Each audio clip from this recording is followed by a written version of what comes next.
ఒక లెక్చరర్ రా నీకు లైఫ్ ఇచ్చేదాని చదువు చెప్పి నీకు కూడా బుద్ధి ఉండాలమ్మా. ఒక అబ్బాయికి చదువు చెప్పమని పంపించారు కానీ ఇట్లా వాడుకోమని పంపించలే. తెలివి ఇంతనని ఉండాలి మీకు కూడా.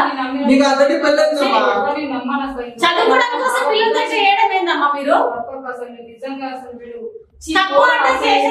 అనుకోలేదు తెలుస్తాను.